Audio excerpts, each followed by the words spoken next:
مطمئنم اصلا فکرش هم نمی کردی که وایتکس بتونه باعث مرگت بشه.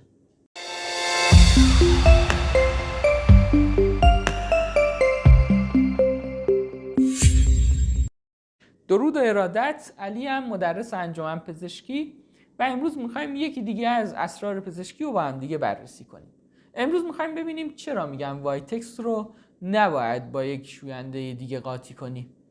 قبل این بریم ببینیم داخل وایتکس چیه که ممکنه بهمون صدمه برسونه. اگه دقت کرده باشید روی بسته‌بندی‌های وایتکس نوشته شده محلول هایپوکلوریت، یعنی اینها بر پایه کلور هستن. حالا کلور چیه؟ کلور یک عنصر خیلی واکنش پذیره که به هر چیزی که میرسه دوست داره اون رو جذب خودش کنه. برای مثال وقتی اون به رسوبات ظروف میرسه یا به اون لکه های لباس ها میرسه، دوست داره اون لکه و رسوب رو به خودش جذب کنه و اون رو از بین ببره. خب وقتی شما وایتکس رو با یک شوینده دیگه، برای مثال پودر رختشویی، با هم دیگه مخلوطش میکنی، اون پودر رختشویی کمک میکنه به جدا شدن کلور از وایتکس و پخش شدن اون توی فضا و کلور اون موقع به شکل یک گاز از اون مایع جدا میشه. خب همین گاز رو ما استنشاق میکنیم و وارد ریه هامون میکنیم. اینجا دیگه بس فرق میکنه. اتفاقی که برای ریه ما میفته دقیقاً همون اتفاقی که برای رسوب ظرف و لکه ملحفه میفته.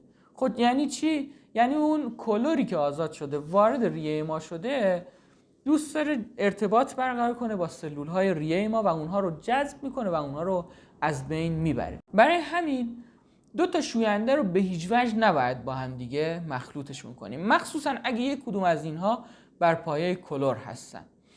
حالا یه وقت هستش شما میخواید یک محلول رو به تنهایی استفاده کنید، اینجا باز هم مقادیر اندکی گاز کلور ازش خارج میشه، ولی این مقادیر اندک رو میتونیم با یک سری از نکات و یه سری سازوکارها جلوش رو بگیریم که وارد ریه نشه. خب طبیعتا اولین مورد که به ذهن هر کدوم از ما ممکنه برسه استفاده از ماسک که خطر ورود به ریه رو به شدت کاهش میده.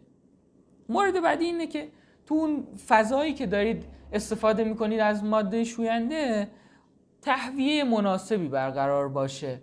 حتی الامکان اگه میتونید این کار رو توی فضای آزاد انجام بدید که گاز کلور پخش بشه و وارد ریه‌تون نشه. ولی اگه داخل محفظه بسته یا داخل اتاق و همچین جاهایی استفاده میکنید حتما مراقب باشید که اون تهویه برقرار باشه. آخرین موردم که مهمترین نکته هستش اینه که گاز کلور یک گاز به شدت سنگینه و در کف جمع میشه. برای همین وقتی شما استفاده کردید از مواد شوینده سعی کنید نشینید و دم و بازدمتون رو حالت ایستاده انجام بدید که اگه در کف یا حالت نشسته انجام بدید مقادیر ورودی گاز کلور به داخل ریه شما بیشتر خواهد بود. امیدوارم از این ویدیو لذت برده باشید و براتون مفید واقع شده باشه. تا یه ویدیو دیگه، بدرود.